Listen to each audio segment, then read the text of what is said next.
Welcome to the Grazing Grass Podcast, episode 41. The number one thing I've learned so far, and like I said, it's relatively new to me. So, and also don't be afraid to try something new. So you never know where it's going to take you.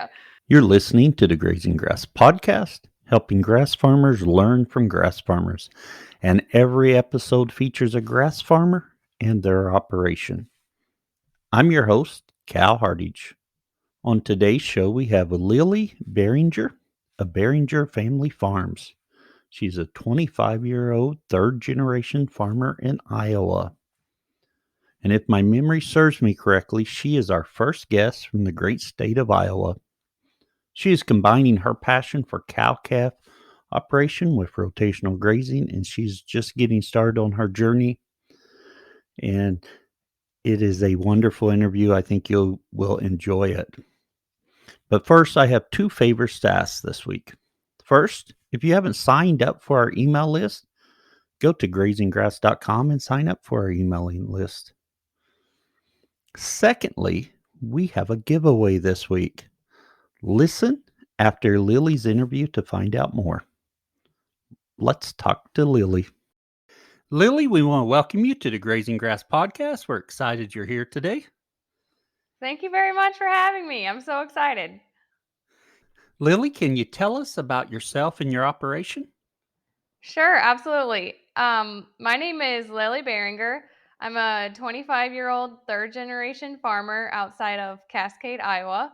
So if you guys aren't familiar with that area, we're in the northeast corner, about 30 minutes from the Wisconsin border. That kind of helps and puts things in perspective. My grandpa started farming in the 1950s, and then my dad and my uncle farmed with him while he was alive. And then I'm actually one of 26 grandchildren that is taking our family farm into the next generation. So that's something that I'm super proud of. I actually have I'm one of five in my immediate family with three brothers, and none of them want anything to do with the farm. So here I am, just trying to make it work, I guess. Um, we have always been beef producers our whole entire life. When Grandpa was alive, we fed around 1,200 head of feeder cattle on feed at all times. And then we've always had the row crop side. And then my whole transition and way into the farm has kind of been incorporating the cow calf side. That's actually where like my heart and passion is, and that's where a lot of growth has happened in the past few years. And we actually transitioned from only feeding out our own cattle to then now custom feeding on the feedlot side, just from a financial risk standpoint with all types of things of farming. So um, from that aspect, how I kind of got incorporated maybe into the cows and the grazing side was somewhat by accident. I mean, I graduated from college in 2018, and I had started my cow herd when I was in college, just only had like 10, 20 cows. And my plan was just hopefully to continue to just kind of slowly keep growing. We have had a pasture. It's actually on the home farm our whole life, but it was grandpa just the cows were just there kind of for lawn ornaments. The bulls were in all year, they calved all year, they never left. It just was one of those deals, just they're just there. um but my kind of plan was just to hopefully kind of just keep growing slowly with that. But then sometimes things don't go the way that you thought they were going to. And grandpa passed away in 2014, and grandma passed away in 2019. And through, I guess, nice way of saying it, some family discrepancies with how the will was and how things happened. Farms were getting sold, and I basically had a big shift in things on the home farm, which I had just mentioned originally wasn't supposed to be sold till my uncle passed away, but it was getting sold through all of these changes that I just had to make a decision super fast. What am I going to do? Like, I don't want everything that I want to do to try to keep the farm going just to be gone in the snap of a finger. And so it was 110 acres, and there was only 28 acres that were tillable that we put corn on. The rest is just pasture with some timber ground and everything. And this was in just 2020, where I was kind of like figuring out how this was to work. I was told I had 60 days to be able to buy this farm. And obviously land prices were really high. They're higher now, but they were high. And I knew for like, there was no way I was going to make my land payment on just 28 acres of crop ground. And so I went through my FSA office and I talked with a bunch of different people of how can I somehow make this farm closer to cash flowing. And by doing that is when we made the transition of I seeded everything down, I put in some hot wires, fenced it, got water set up, and then allowed me to increase my herd from 20 cows to 60 cows to get closer to have more animals on it.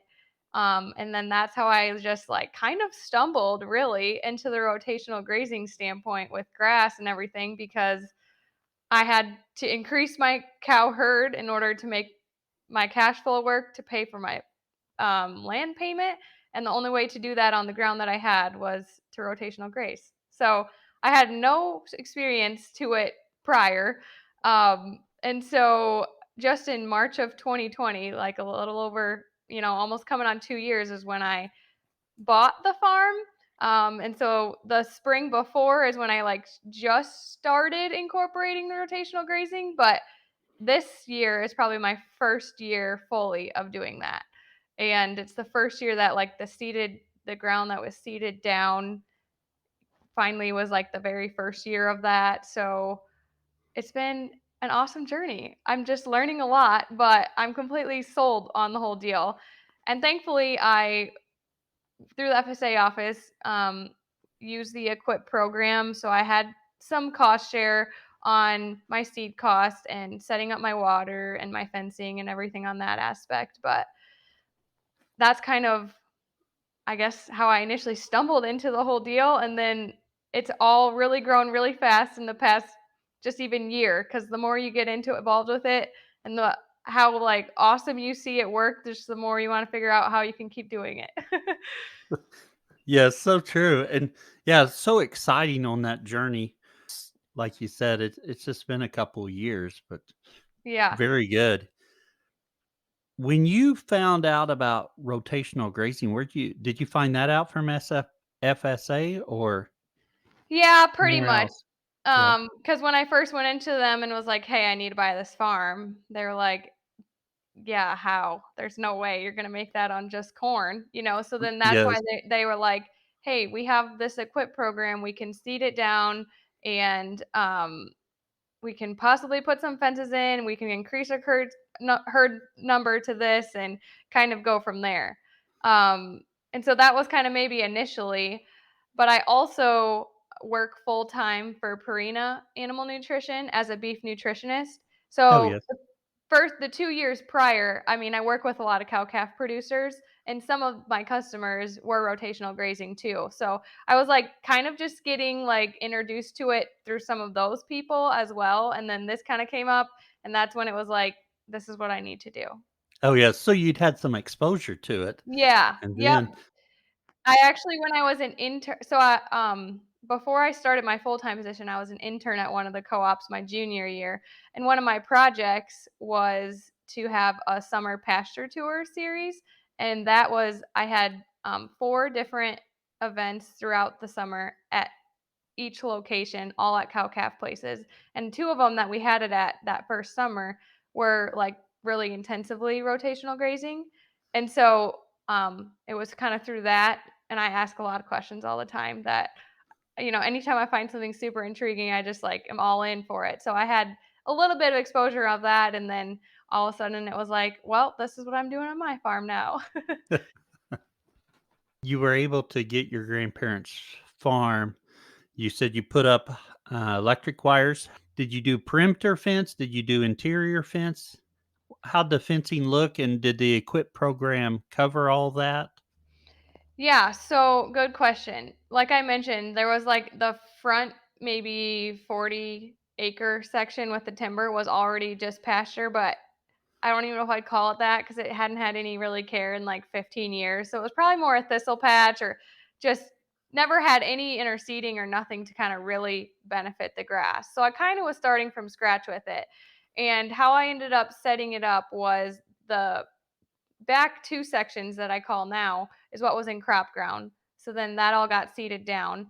And then we've always rented the neighbors right next to it. It's only really like 18 acres, but that was already always in corn. And so knowing I had to do this, I seeded that down as well. That because I was taking crop ground out of production and putting it into pasture grass ground, I had coverage and I had funding for the fences. So Oh, on okay. the property lines between me and the neighbors, I put like a permanent 5 barb strand fence in. But the farm also runs around the river bottom that never had a fence there before.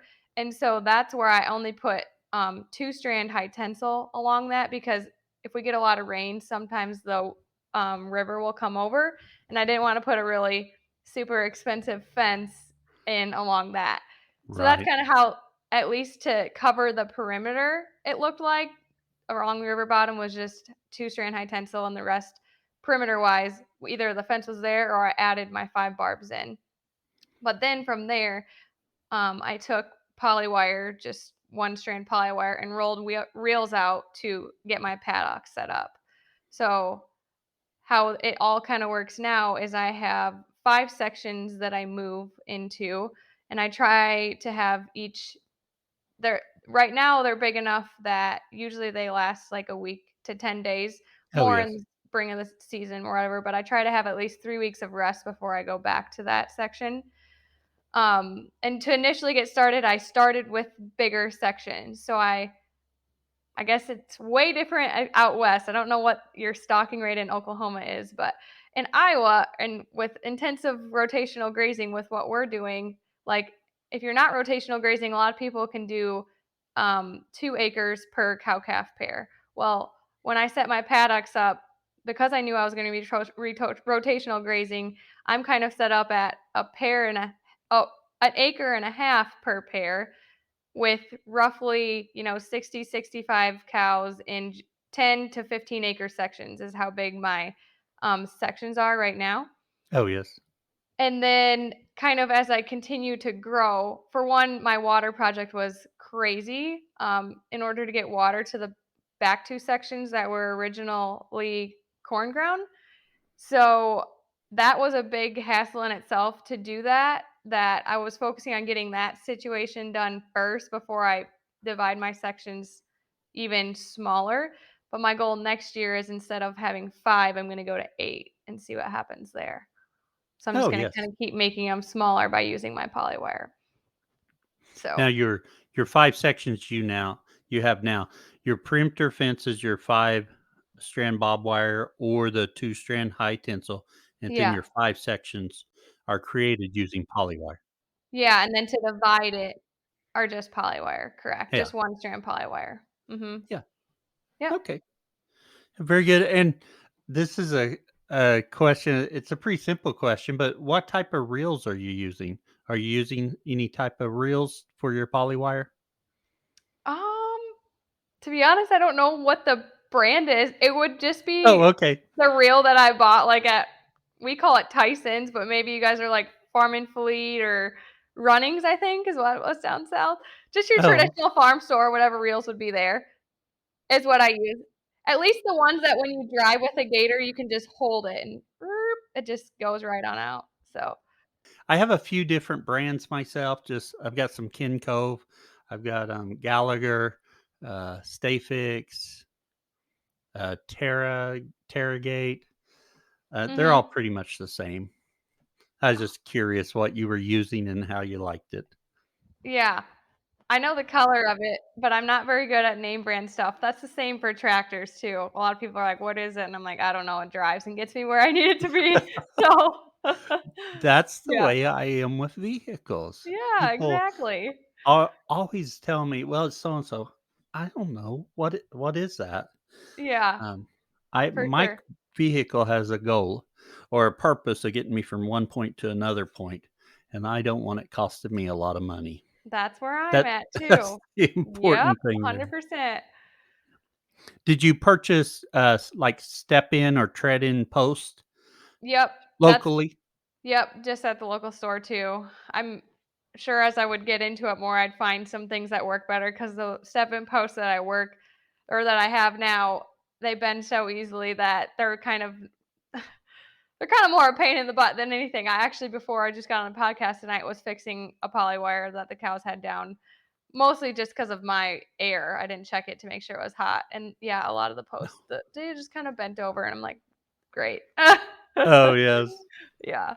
But anyways, as the I guess maybe the part that's a little unique about the areas that I had seeded down that were in crop ground, um, I followed FSA's guidelines on the one section, and then I kind of got to do what I wanted with the other two. And like I mentioned, from when I was at the pasture tours with what I had hosted for work, I always kind of talked with the people of what type of mix that they're putting in there. And what works really well in Iowa is to incorporate legumes, which some people are like, your cows are going to bloat. But if you have enough grass with it, it is the growth back on the legume, for one, is crazy. And it has awesome nutritional value for the cows, too. So on the sections that I got to choose, I just used like a pasture mix, but then I added alfalfa, red clover, and white clover to the mix. And I'm not telling you, like, those two sections are just rocking all the time. You move the cows off, and 2 days later, there's so much regrowth. The cows look so good on it because it's just so rich. It has so much nutrition in it. And they're just like the best two sections ever. But the front section that the FSA helped me with is all a warm season mix because when they were going by their book values like they need to, and they were figuring out how much open ground I had to how many cows I wanted to run on it and how like our weather and everything is in Iowa. They were like, you need a section that in the heat of the summer, this area is going to be thriving while your other sections are decreasing with the, your cool seasons are decreasing. And I was like, and I did, like I said, I didn't know that much about it, but when they're going over it, like with some of the mixes in it, I was kind of very like delirious about it. And I was like, I don't know if I think this is the best idea. They're like, it's going to take a while to get established, but because we're putting this in a year in advance before you have cows on it, like there's going to be enough time. It's going to be really weedy in the beginning. You're just going to have to clip it for the first year, but I promise you, this is what's just going to be rocking. And I was like, okay. No, biggest flop of my life. It does not work at whatsoever. We're on year 3 and it still hasn't grown anything. And actually last fall, like I basically had for 2 springs in a row, this whole 15-acre section just turning weeds. The very first year I had cows on it, I had to just literally turn them on it to kind of trample down the weeds for a day, maybe a day and a half, and then move them right back out. So there was like no benefit to being in there at all. Oh, yes. Oh, it was a mess. It's always been a mess. So then finally last fall, I was like, listen, I've given you enough time and this is not working. I am incorporating some legumes into this and some different grasses. And they're like, yeah, you can do like just a little bit. I'm like, okay, yeah. So I did that, and then this spring looks great. Oh, Green, made a they've big difference. gotten to graze through it, and it finally actually looks like it's supposed to, not just a whole batch of weeds. So that was the first initially frustrating part with having to kind of follow what they, were requiring me for guidelines because I was like, this isn't gonna work. They're like, yeah, based on our numbers and Oh, yeah. calculations, this should be great. Did not work. I love my legumes, and I really, wish we could have alfalfa here.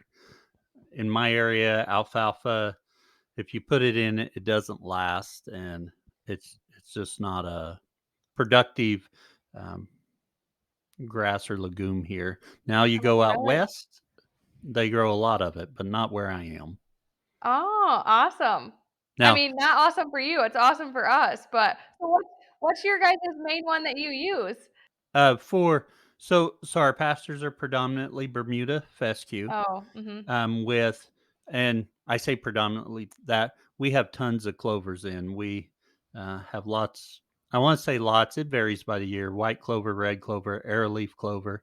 Mhm. Uh, we have some sweet clover that grows as well. And for the hot summer, we have some lespedizas that come up really good. We have Cerisa lespediza, which is kind of a mixed bag. It works out good if you can graze it while it's young. If it gets big, cows don't want to eat it, but it works good for sheep and goats. Start getting picky. Yeah. Yeah, Yeah. it's funny. You They're so dang picky. They'll go if you're not don't have them in a small enough area, all they're gonna do is eat that good stuff and just go leave the rest. Oh, yes, yes, Oh, and that's the benefit you get from rotational grazing. exactly. You're moving them around. They're not getting to always go back and keep this one area super short because that's where they like it the best, and it's nice and young and tender. Exactly. Yeah. So those, like I mentioned, the back two sections that have that in there, when some people, well, for one, when I visited that one farmer's place for my pasture tour, I was like, oh my gosh, this looks like a hayfield. Your cows are out here eating on it. They're like, yeah, we don't have any problem with it. I'm like, really? So then I asked, like, what was your seeding rates and all this stuff with it. So then when I did it with mine, and some people came out and looked at it, they like were crapping their pants, and they're like, your cows are gonna tip over, they're gonna blow, they're gonna die. This is how can they eat this? And I'm like, it's the best stuff ever. They love it. They're so happy. Oh, very good. And they look good. Their body condition is wonderful. Oh, yeah. I always get told my cows are maybe a little over conditioned, and I'm like, "Well, I don't feed them anything. All they're doing is grazing." So That's from grass, so exactly. right. Now you mentioned getting water back to the back sections. How did you do your watering system? Yeah, so that's been the biggest challenge ever. Oh my gosh. There's not a natural spring or anything that runs through any part of this whole farm. So, um, the only thing that I have to work with is the well that's up front. And actually, way back in the day, um, how many, gosh, it was before I was born, so at least 25 years ago. My grandpa actually had 1,500 sows, farrow to finish, out on this farm that I purchased, the home farm. And so he had a hog building, and there was two different wells on the farm. And so only one well was working, and the water of the well that was working could only hold enough pressure for two sections that I was in. And then from there, I just kind of was thinking, what can I do? So the well was there, but it was actually the pressure tank that wasn't working. And so I, through the equip area, was able to get the second well on the farm that hadn't been used in 20 plus years Oh, back yes. in production. And then I have an inch and a half pipe that goes over 3,000 feet up and down some hills to the back sections to get the cows water. And I just got that set up like Oh, yes. a month and a half ago. Last year when I had cows on it, I had a trash pump that I pumped from the river into tanks twice a day when I was back there. Mostly from the fact of my farm that I have, it's split in two counties. And so when I first did my equip program, they didn't realize that. And so it was only approved for one part of it, of the county. In the front part, which was the very, like, where I had to bring the pipe the longest, Oh, didn't yes. have any funding. And so I could have, put the project in, but it was over like $14,000 to do this. Oh, And if I didn't have any, help from the equip, that would have just been all out of pocket. And so I kind of, for the very first year last year, just kind of did what I needed to get by. And then finally I had a new application come through and I got it approved that just in like the middle of July this year, I got my water back there. And so because I have that, that's why I'm saying next year I'm going to now be able to divide those back two sections even oh, smaller yes. because my water is finally there. Oh, water's such a big deal on how you divide your, paddocks up and everything. Yeah. Yeah. Well, So that that's was like very I said, it was exciting to have that. yeah. That was the biggest challenge when I first started because there's not a spring or creek or anything through the whole property ever. So every single section besides the front section, I have to manually get them water somehow by moving tanks and starting all this stuff. Things we do for rotational grazing. Yes, but it makes you appreciate the end result so much more. Oh, absolutely. Yeah. Some people think I'm crazy. They're like, "Why would you go through all that work? Just let them do the whole section." And I was like, "No way. All of the benefits I see from this and the it has extended my grazing number days for one. I've gone from 20 to 65 cows on it, which is crazy. That never had happened before. They're in way better condition. It, it's there's just the list is never ending of why rotational grazing is just awesome. I have to agree, it is. Let's talk about your cows for just a little bit. What kind of cows are you running, and has your family always had that type of cattle, or have you changed it up some? Um, so like I said, we've always had cows at least just in some of the parts of the home farm, but they were a mix of everything, kind of whatever grandpa had at the sale barn. And when I bought my first cows and the cows that I bought to increase to get to my 60 some is pretty much all primarily Angus. Half of them are registered, the other one are just commercial Angus cows. Um, and we were having a purebred Angus bull on them for a little bit, which we still do, but then on the registered cows this year, we put a Hereford on them. Mostly from the fact of maybe we'll touch base of this later, but we finished out our home raised calves, and in January of this year, I just launched our beef business, and so I sell our beef in individual cuts. It's dry aged, and I ship all across the United States. And the Hereford breed is known for carcass and marbling, and so we selected a bull that was really high in that aspect to kind of take our end product, the beef, to the next level. And I mean, Angus cows mostly from the fact of they always sell the best, like black hided sells better. And I just kind of like, for one, the docility and udder, and just I really like the Angus cows. All valid reasons. You touched upon you're finishing your own calves and shipping the beef. Hmm. Is that a recent addition? Well, we've always fed our own cattle our whole life. Whether it's ones my grandpa purchased or our home raised one, we've always just finished cattle in the feedlot. But as far as usually they would just get sold like directly to the packing facilities or to the local sale barn, and you know they're all potload at once. The addition to the beef business of now selling our own off the farm to different consumers came in January of this year. Um, mm, there's kind of a couple different reasons why I had started it, but for one, to diversify our operation and hopefully add in a different avenue of income that maybe someday when it continues to grow, hopefully I can just be farming full time. Because working a full time job and farming full time gets to be a lot most days.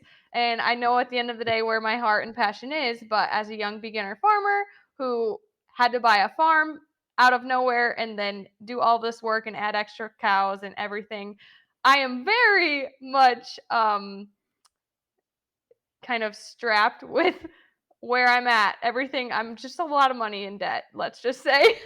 And I need a consistent income of a job right now. So the whole beef thing came just trying to bring in a different avenue of income that will maybe get me where I want to be someday.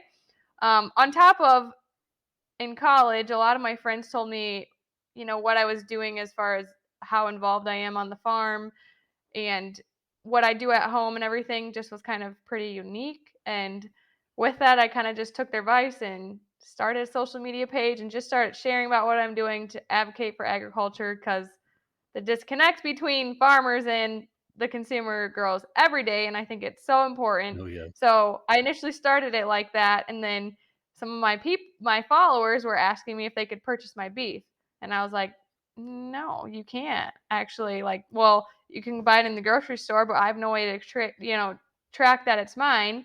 So then my brain just kind of kept spinning, and that's that's why I kind of did it.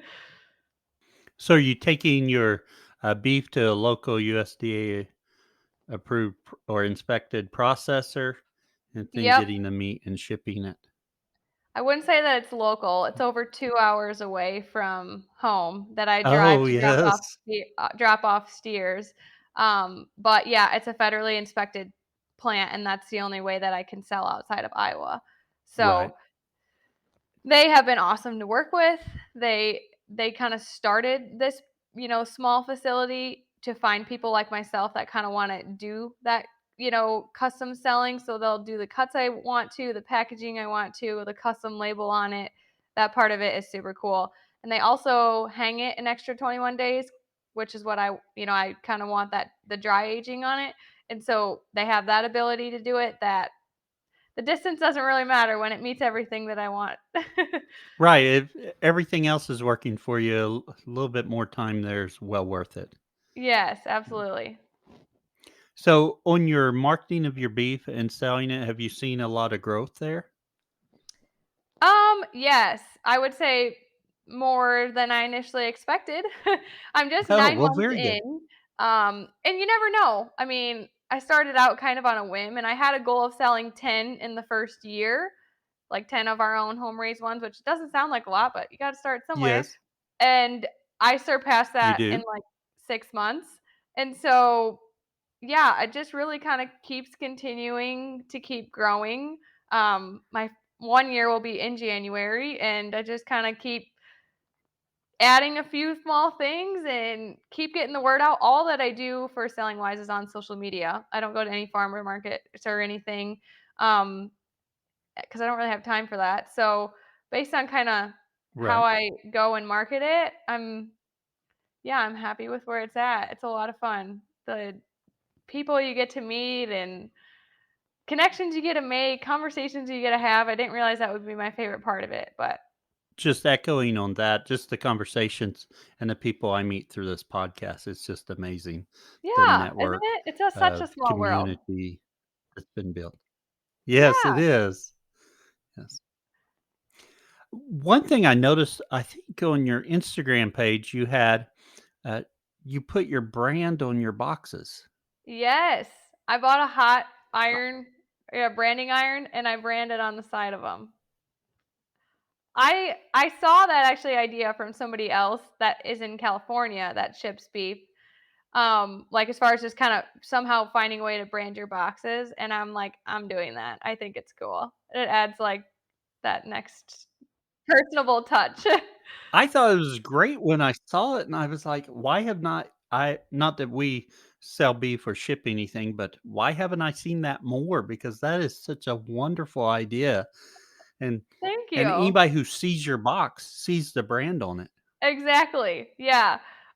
Just this past week when I was shipping, I dropped my boxes off at a UPS store, and it absolutely made my day. One of the workers there, um, I walked in and he's like, "Oh, it's my favorite lady that has the best boxes out of anybody that brings stuff Oh, here." yes. I'm like, "Thank you. I appreciate that." Very good. Now, you've started down this journey and um, you've done lots of changes, and we talked about your challenge of getting your water to different places. What other challenges have you had? I guess I would say a challenge for in Iowa is just to have an extended grazing season. We're a very heavy row crop type state, and so pasture and grass ground is really hard to come by. And if you do have it, you seem like you never have enough for the cows that you want to have. And so traditionally, like our grazing season would be from May through September, October, depending on how you do, how you intensify your rotational graze and stuff. But then from there, I would say there might be some people if they have the ground, but like for me in my instance, like I only have my farm that I purchased for grass. Everything else that we have is all in row crops or hay. So I'm just always thinking, how can I continue to extend my grazing season for my cows? Because every day that they graze is less work for me and more money in my pocket. And so my biggest challenge, I guess, is how can I limit the amount of days that I have to winter feed them? And so then that kind of leads into something we tried just last fall. Everybody else looked at me like I was crazy once again. Um, so we put in 60-inch twin rows for our corn ground on one of our farm, and usually the traditional approach is maybe 20 to 30-inch rows. And then at the V4 stage, so when the corn wasn't even up past knee length, we took a drill and drilled in a cover crop species in between the corn. It was like 10, it was like 16 different species that were in that. Some of the species we chose were like we used kind of like a sun hemp plant that helped take the bugs off of the silts of the corn. So just from like an Oh, yes. insecticide standpoint, you didn't have to use spray for that. And then we also use like a bunch of different clovers and stuff that help with fixing nitrogen. But then we added in like rye and different grasses to hopefully have that there at once the corn was out to then be able to graze. And so we did that last fall, and it just looks really weird because you have two rows of corn and then all of a sudden it's green in the middle. Um, but I had like 120 acres of this that we combined, and then I had over 100 cows on it, and I strip grazed that as well. I made my poly wires.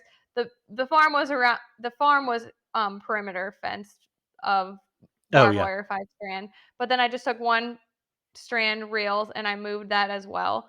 And I actually broke that into, I think it was like 6 or 7 sections as I got through it.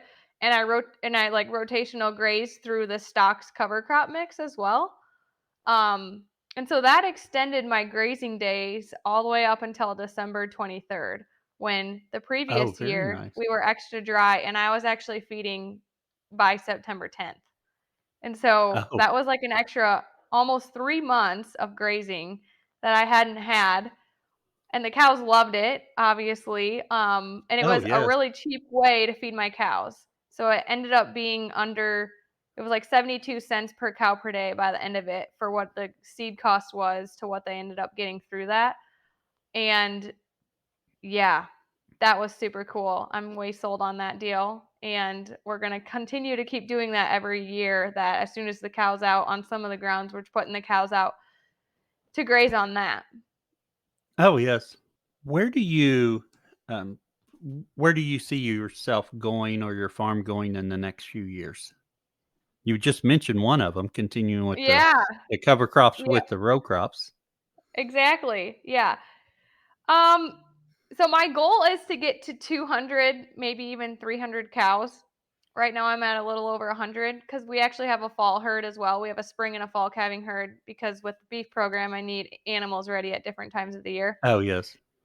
However, the challenge is just to find grass. So like the fall cows are just on rented grass, and as of right now, it's not set up that we can rotational graze. So I'm either going to my goal is to either put some of our like sandier, non high performing crop ground and seed that down and try to get more grass that way, or purchase some pasture or find some more to rent to just continue to keep growing the cow herd.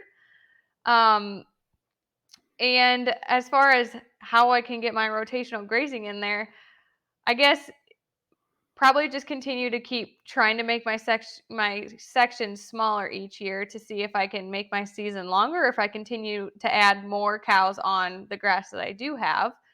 And I from there just keep learning and keep getting involved in things like this to just have some sort of trigger of, oh my gosh, I never thought about that. I need to try that. That's Oh, the cool yes. thing Yeah. about the internet and technology and the resources we have. There's so much out there and there's so much to learn. So you never know what you can hear that you can incorporate in what you're doing. Right, and one thing I wanna touch on that, you hear something, a lot of times the first time you hear it, It just goes in one ear and out the other ear. It takes a Mhm. few times, kind of like your exposure to rotational grazing. You saw that a few times, then it came up through FSA, and now you're doing it. But as we consider these things, a lot of times, the first time or first few times we see stuff or hear about it, it doesn't make the impact till later on. You're like, oh, wait. Exactly. Yeah. Wait, I did hear that, and oh, that's what that means. That's how I can incorporate that. Yes. Yeah, totally agree. Lily, before we move into our famous 4 questions, is there anything else you'd like to add that maybe I didn't ask? Or maybe I asked and we need to go over it more? Um, I don't think so, I guess, like, so far, at least in my area and just the weather and environment we live in, what I have learned to be best is diversification. Diversify, diversify, diversify for the mixes that you have. It is so much more productive and you get so much more out of your grasses if you have diversification in it. And what I have incorporated so far is different legumes that work really well. But who knows what else we can do to add. Um, but really, the grass does so much better if you just have multiple different species in there to just kind of help it keep going through. So that's probably the number one thing I've learned so far. And like I said, it's relatively new to me. So, and also don't be afraid to try something new. So you never know where it's going to take you. Very true, very true. Well, Lily, we appreciate you sharing thus far with your about your journey and your operation. It's time for our famous 4 questions. Same 4 questions we ask of all of our guests. Our first question is, what's your favorite grazing grass related book or resource? Um, so I don't get much time to read. I'm a very big podcast listener. And so the two kind of relative to that would be I just started listening to one called Roots and Ruminants. Oh, It's a yes. podcast. Um, really good information on that. And there's also one called the No Till Podcast, which that's maybe a little bit more kind of not grass related, but they talk a lot about cover crops on that podcast. So those are my two. I've been told by multiple people that I don't remember the title of it, but I need to read a book that Gabe Brown wrote. Have you heard of that before? Yes. I have it on my notes to tell you.